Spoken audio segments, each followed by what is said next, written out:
नमस्कार, स्वागत है आपका अजीत अंजुम जी के यूट्यूब चैनल पर। मैं हूं अशोक वानखड़े। सभी दर्शकों को पोंगल की शुभकामनाएं। कल सूर्य मकर में जाएगा, मकर संक्रांति पूरे देश में मनाई जाएगी। कल लोहड़ी का त्योहार मना। ये 2-3 दिन त्योहार का दिन है। 22 तारीख को, 22 जनवरी को रामलला की प्राण प्रतिष्ठा होने जा रही है और प्रधानमंत्री जी पिछले अ, 10 तारीख से अनुष्ठान पे है। क्योंकि वो चाहते हैं कि रामलला के उस आयोजन में जाने के पहले आत्मशुद्धि हो, इसके लिए अनुष्ठान कर रहे हैं। अनुष्ठान कई प्रकार के होते हैं, लेकिन अ, वो अपनी रोज़मर्रा की जो कामकाज है, वो जारी रखते हुए। आज प्रधानमंत्री जी अपने कैबिनेट साथी एल मुरुगन के घर पोंगल के दोपहर के खाने पे गए। 10 बजे वो चले गए और पोंगल का खाना, त्योहार वहाँ मनाया गया। प्रधानमंत्री जी ये पहली बार नहीं कि किसी दक्षिण भारतीय उत्सव में जा रहे हैं। इसके पहले पिछले साल अप्रैल महीने में प्रधानमंत्री जी फिर एलमुरुगन के घर तमिल तमिलियों का नववर्ष पुत्तांडु मनाने भी वो गए थे। वो अक्सर पिछले कुछ 1-2 सालों से दक्षिण भारत की तरफ रुख कर रहे हैं। खासकर वाराणसी में, बनारस में लगातार तामिल संगम का आयोजन हो रहा है। अ, तमिलनाडु के और उत्तर और दक्षिण का मिलन का एक प्रोग्राम है। दूसरा आयोजन हुआ इस साल। वो तमिल भाषा के बहुत प्रशंसक है। सबसे पुरानी भाषा करके उसको हमेशा अ, क्रेडिट देते हैं, उसका महिमा मंडन करते हैं। यहाँ तक कि नया जब हमारा संसद का भवन बना, उसमें सांगोल जो राजदंड के रूप में उन्होंने स्थापित किया। कहीं न कहीं भारतीय जनता पार्टी का रुख दक्षिण की तरफ है, क्योंकि अब की बार 400 पार का जो नारा लगाया है, इसमें कम से कम 50 सीटें, 50-60 सीटें तो भी दक्षिण भारत से आनी है। ऐसा क्या है कि पूरे उत्तर भारत और उत्तरी पूर्व पर कब्जा जमाए हुए भारतीय जनता पार्टी को दक्षिण भारत में बहुत अड़चनें आ रही हैं। मुख्य तौर पे सारा द्रविडियन और आर्यन पॉलिटिक्स का खेल है। दक्षिण भारत में द्रविडियन राजनीति और द्रविडियन कल्चर हावी है और जो उत्तर से जाते हैं, वो आर्यन, चाहे भाषा हो, चाहे कल्चर हो।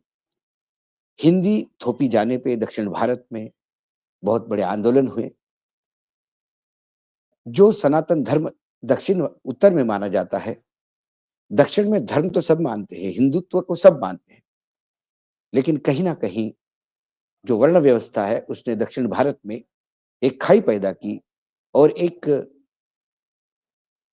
जाति विहीन प्रथा को जन्म देने का प्रयास किया और पिछड़े जाति का एक आंदोलन शुरू हुआ, जिसने आज सत्ता काबिज़ की है तमिलनाडु में। डीएमके हो या अन्ना डीएमके हो, एआईएडीएमके हो या डीएमके हो, ये सब पेरियार की विचारधारा से निकली हुई राजनीतिक दल है। और फिर पीएमके से लेके तमाम ये जो छोटे-छोटे दल निकले, ये एक-दूसरे से किसी राजनीतिक स्वार्थ के लिए अलग हो गए होंगे, लेकिन विचारधारा का जो बेस है, वो वही है पेरियार का, जहाँ जाति विरुद्ध एक हुंकार उन्होंने भेदी थी। तो वहाँ पे हिंदी भाषिक भारतीय जनता पार्टी जगह नहीं है। कांग्रेस का अस्तित्व था, लेकिन तमिलनाडु में धीरे-धीरे कांग्रेस डीएमके या एआईएडीएमके के भरोसे अपना वजूद ढूँढती रही। उसके बाद आप केरल में आए तो केरल में लेफ्ट हेवी है, हावी है। दक्षिणपंथी विचारधारा, यानी यदि विश्व में सबसे पहले इलेक्टेड कोई गवर्नमेंट बनी थी दक्षिण में, तो वो केरल में थी।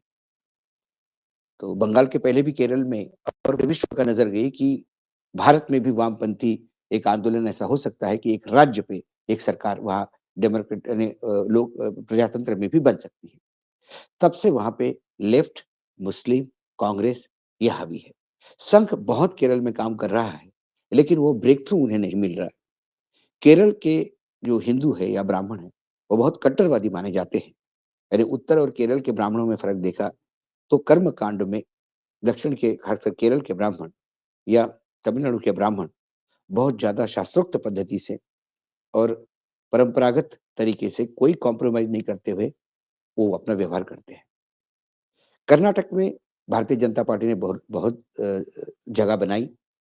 कुशाभाऊ ठाकरे से लेके तमाम लोगों ने खूब अथक प्रयत्न किए और कर्नाटक में ऐसी ज़मीन तैयार की कि कर्नाटक में पार्टी सत्ता में काबिज़ हुई।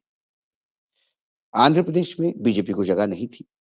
आंध्र प्रदेश 2 भागों में बँट गया, आंध्र प्रदेश और तेलंगाना। तेलंगाना में बीजेपी को जगह नहीं है, थोड़ा बहुत वोट प्रतिशत मिला है अभी। कहीं न कहीं बीआरएस जो तब टीआरएस थी, उसके साथ मिलके बीजेपी ने अपनी जगह बनाई।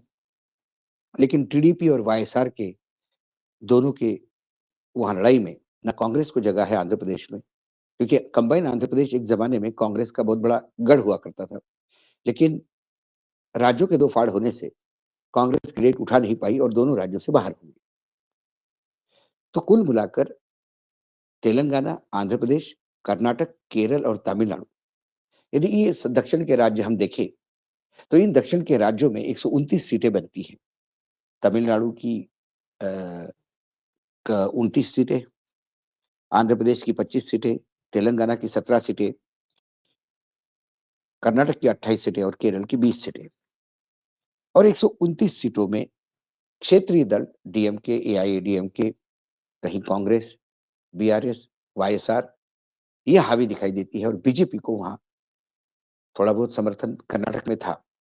लेकिन वो वोट शेयर जो कर्नाटक में बीजेपी को ज़बरदस्त था, वो विधानसभा में इतना बुरी तरह से प्रभावित हुआ कि आने वाली लोकसभा में क्या कर्नाटक वही अ, रिज़ल्ट दे पाएगा?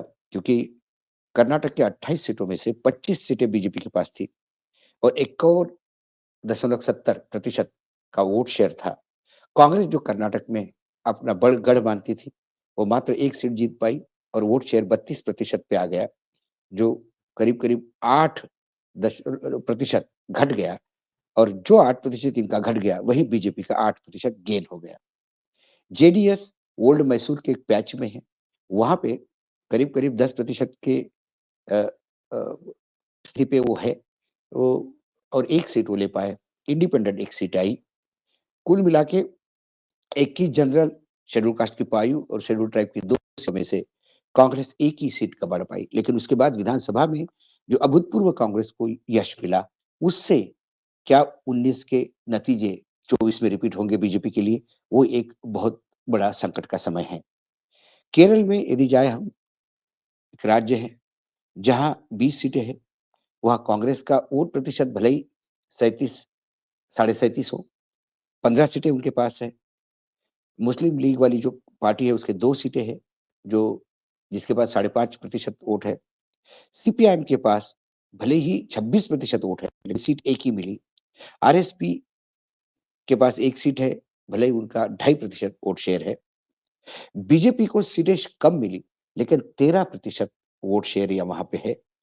तो 13% एक बहुत बड़ा अच्छा वोट प्रतिशत है और बीजेपी भरसक प्रयास कर रही है कि ये वोट शेयर यदि बढ़े या कोई कंसोलिडेटेड पॉकेट बढ़े, तो 1 या 2 सीट का वहाँ कन्वर्जन हो सकता है। यदि हम तमिलनाडु की बात करें, जहाँ 39 सीटें हैं, सबसे बड़ा राज्य है दक्षिण भारत का। पिछली बार 5 करोड़ करीब-करीब 79 लाख वोटर्स थे, उसमें से 4 करोड़, सवा 4 करोड़ वोटर्स ने वोट किया और टर्नओवर जो था करीब-करीब 74% के आसपास, साढ़े 73% के आसपास टर्नओवर रहा। अब इन जनरल 31 सीटों में 7 सीटें शेड्यूल कास्ट की हैं। अब यदि वोट प्रतिशत में देखूँ, तो सबसे ज़्यादा सीटें डीएमके के पास है, 23 सीटें हैं 39 में से और वोट प्रतिशत उनका करीब-करीब 33% है। एआईएडीएमके जो डीएमके से निकली, उनको मात्र 1 सीट नसीब हुई और वोट प्रतिशत करीब-करीब साढ़े 18% के पास है। यदि हम इंडियन नेशनल कांग्रेस की बात करें, उनको 8 सीटें मिली है और वोट प्रतिशत 13% के आसपास है। लेकिन जब वो डीएमके के साथ मिलती है, तो फिर उन्हें भी सफलता हासिल होती है।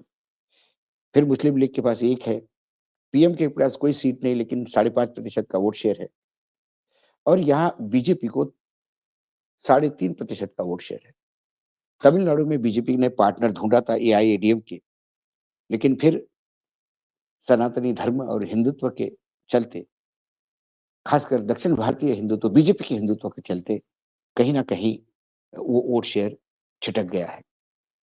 यदि हम उसकी बात करें, तेलंगाना की बात करें, तो तेलंगाना में हाल ही में हुए चुनाव में विधानसभा के कांग्रेस ने बहुत अच्छा प्रदर्शन किया। लेकिन यदि हम देखें तो 17 सीटें हैं तेलंगाना में। करीब-करीब 2 करोड़ 80 लाख के आसपास मतदान है। उसमें से 1 करोड़ 80 लाख मतदान 66% मतदान हुआ है। उसमें जनरल सीटें 12 है, शेड्यूल कास्ट की 3 है और शेड्यूल ट्राइब के 2 है। अब बीआरएस को 9 सीटें मिली और वोट शेयर बीआरएस का 41.7% है। बीजेपी यहाँ 19.7% पे है, एक अच्छा रिस्पेक्टेबल है और 4 सीटें ले गए हैं। कांग्रेस 29-30% के वोट शेयर होते हुए भी 3 सीट मिली। एआईएम जो मुस्लिम ओवैसी की पार्टी है, वो हैदराबाद तक सीमित है, उनको 2.8% के साथ 1 सीट मिली। और यदि आंध्र प्रदेश की बात करें तो 25 सीटों में, जहाँ टर्नओवर 80% के आसपास रहा, 25 में से 22 वाईएसआर कांग्रेस ने ली, करीब-करीब 50% तक उनका वोट शेयर है। टीडीपी को 3 सीटें मिली, वो 40% के वोट शेयर पे। वहाँ कांग्रेस मात्र 1.3% पे है और बीजेपी कांग्रेस के साथ ही 1% पे दिखाई देती है। ये वो 2019 का यदि आंकड़ा देखा जाए, उसके बाद के चुनाव में जो 4 सीटें उनको तेलंगाना में मिली थी, तब 19.7% वोट शेयर था। अब उनकी सीटें भी वहाँ बढ़ी है, वोट प्रतिशत भी बढ़ा है। लेकिन फिर कांग्रेस का भी वोट प्रतिशत बढ़ा है और सीटें भी बढ़ी हैं। जैसे उस अनुपात में देखा, तो कांग्रेस पूरा प्रयास कर रही है कि 17 में से कम 10 से 12 सीटें उनके पास हो। ये 12 सीटें वो क्या बीआरएस से झटक लेती है या बीजेपी को वहां से 4 सीटों का लॉस होता है, ये आने वाला समय देखिएगा। लेकिन कुल मिला के प्रधानमंत्री का ये पोंगल की तरह जाना, पोंगल के आयोजन में जाना, क्योंकि इसके पहले पोंगल बीजेपी के हेडक्वार्टर पे भी सेलिब्रेट होते हुए अशोका रोड पे हमने देखा है। जब वेंकैया नायडू पार्टी के अध्यक्ष हुआ करते थे, तब पोंगल बड़े जोरों-शोरों से सेलिब्रेट हुआ करता था और तब जनरल सेक्रेटरी होने के नाते उसी पोंगल पार्टी में नरेंद्र मोदी भी उत्साह से भाग लेते हुए हमने खुद देखा है। लेकिन क्या इस बार मंत्री के यहाँ पोंगल पे जाना, तमिल संगम, सिंगोल, नए साल की बधाई, ये तमाम तमिलों को लुभाने की बात, क्या नरेंद्र मोदी वहाँ ब्रांड बन के उभर सकते हैं? बीजेपी भरकस प्रयास कर रही है कि वहाँ पार्टी की जो इमेज है पूरे तमिलनाडु में, उसको धुलने का प्रयास करे। लेकिन फिर जब डीएमके सनातन धर्म के खिलाफ बात करता है और या जाति-पाति के विरुद्ध बात करता है और फिर सनातन धर्म पे उँगली उठती है और सारे भाजपाई डीएमके के बहाने इंडिया गठबंधन और कांग्रेस पे उँगली उठाते हैं, तो फिर तमिलनाडु की जनता के बीच में कहीं न कहीं हार्डकोर हिंदुत्व जब छा जाता है, तो फिर वही जाति प्रथा से वो डरते हैं। भाजपा की कन्फ्यूजिंग रणनीति जो है, या भाजपा जानबूझ के ये रणनीति अपनाती है। प्रधानमंत्री जब बात करते हैं तो वो कहते हैं मेरी एक ही जाति है, वो है गरीबी। और जब अमित शाह जी बात करते हैं तो वो कहते हैं कि जातिगत जनगणना से हमें परहेज नहीं। तो एक तरह जाति मानते हैं, एक तरह आप जाति नहीं मानते हैं। इस कन्फ्यूजन के साथ, क्लियरिटी के साथ राजनीति करने वाला द्रविडियन सेक्टर जो है, वहाँ तमिलनाडु में क्या नरेंद्र मोदी जगह बना पाएँगे? भाजपा के लिए दक्षिण भारत बहुत ज़रूरी है। यूपीए सरकार कई बार सत्ता में दक्षिण भारत के भरोसे आया करती थी। यदि उत्तर में कमजोर पड़े तो दक्षिण में मदद मिलती थी और दक्षिण में कमजोर पड़े तो उत्तर में मदद मिलती थी। भारतीय जनता पार्टी नर्मदा क्रॉस करके बड़े मुश्किल से रह पा रही है। यदि मैं बात करूं महाराष्ट्र की, तो महाराष्ट्र कर्नाटक में तो उनकी अभी महाराष्ट्र में सरकार है, लेकिन वो गन पॉइंट पे बनाई हुई सरकार है। वहाँ लोगों के मन में कहीं न कहीं ये है कि पार्टी तोड़-फोड़ के इन्होंने काम किया और ये गलत काम किया। तो महाराष्ट्र की तासीर गद्दारी सहन नहीं करती, इस वजह से बीजेपी वहाँ बैकफुट पे है। कर्नाटक में भयानक भ्रष्टाचार, येदियुरप्पा को नेग्लेक्ट करना, क्षेत्रीय क्षत्रपों को, वो तकलीफ वाला मामला है। तेलंगाना, आंध्र प्रदेश में जगह नहीं है। तमिलनाडु, केरल में जगह नहीं। ऐसे में 50 से 60 सीटें कैसी लाएँगे, ये बहुत बड़ी समस्या बीजेपी के पास है, यदि 400 का आंकड़ा पार करना है। लेकिन बीजेपी की मुख्य समस्या ये है कि उत्तर भारत में जहाँ वो है, वो मैक्सिमम है। वो आसाम में मैक्सिमम है, उत्तर उत्तर प्रदेश में मैक्सिमम है, बिहार में है, वो छत्तीसगढ़, मध्य प्रदेश, राजस्थान, गुजरात, दिल्ली, ये तमाम छोटे-मोटे प्रदेशों में जहाँ वो है, वो पूरी ताकत के साथ है। इससे ज़्यादा सीटें और वहाँ बढ़ नहीं सकती और गलती से यदि इनमें से कहीं सीटें कम हो गई, तो फिर उसकी भरपाई कहाँ से होगी? इसलिए दक्षिण भारत के लिए भरसक प्रयास करने का प्रयास कर रहे हैं। हो सकता है आने वाले 10-15 साल में बीजेपी अपनी जगह बना ले, लेकिन 2024 में 50 सीटें दक्षिण भारत से बहुत दूर की कौड़ी दिखती है। प्रधानमंत्री जी गए, बिल्कुल जाना चाहिए, लेकिन जिस हिसाब से उसको प्रसारित किया जा रहा है कि पोंगल में गए प्रधानमंत्री जी, दक्षिण भारत के लिए विशेष उनका अनुग्रह है, वो बीच में दक्षिण भारत की यात्राएँ भी करते रहते हैं, तमिलियन इनको लगातार प्रोत्साहित करने की बात करते हैं।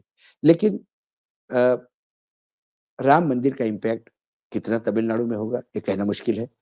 राम सर्वदूर है, बस राम तमिलनाडु में है, केरल में है, कर्नाटक में है, आंध्र में है, तेलंगाना में है।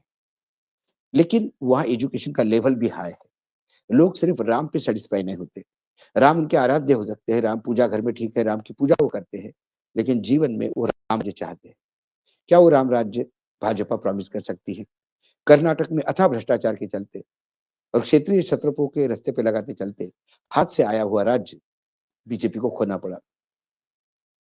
तमिलनाडु में लगातार डीएमके पे ईडी का प्रकोप, उन्हें भ्रष्टाचारी बार-बार बताकर भ्रष्ट सरकार है, ये लगातार आरोप डीएमके की सरकार को लगता है। लेकिन जब उल्टा सवाल आता है कि जो भ्रष्ट, महाभ्रष्ट आपके साथ आते हैं, तो मंत्री कैसे बनते हैं? फिर उनकी ईडी के केसेज़ कैसे रुक जाते हैं? चाहे अजित पवार का मामला हो, नारायण राणे का मामला हो, हेमंत बिस्व शर्मा का मामला हो, ये तमाम बातें जब सामने आ जाती हैं, तो फिर भ्रष्टाचार की लड़ाई बेनामी हो जाती है। जितना भ्रष्टाचार तमिलनाडु में है, उतना कर्नाटक में भी था। वही भ्रष्टाचार के आरोप मध्य प्रदेश में भी थे। लेकिन मध्य प्रदेश में लाडली बहना जैसे योजनाओं ने बीजेपी को सत्ता में मिला। तो बीजेपी को सिर्फ राम नहीं, राम राज्य का भी प्रयास करना चाहिए। तमिलनाडु, केरल, कर्नाटक, आंध्र प्रदेश, तेलंगाना कम से कम 2024 में मुझे तो लगता है कि दूर की कौड़ी है। लेकिन बीजेपी से एक बात सीखने लायक है, चाहे कुछ हो ना हो, चुनाव पूरी ताकत से लड़ते हैं और उसी की कड़ी में आज इस पोंगल के आयोजन में प्रधानमंत्री का जाना हुआ। आज इतना ही। कल फिर आता हूँ किसी विषय के साथ, तब तक के लिए नमस्कार। देखते रहिएगा अजीत अंजन जी का यूट्यूब चैनल।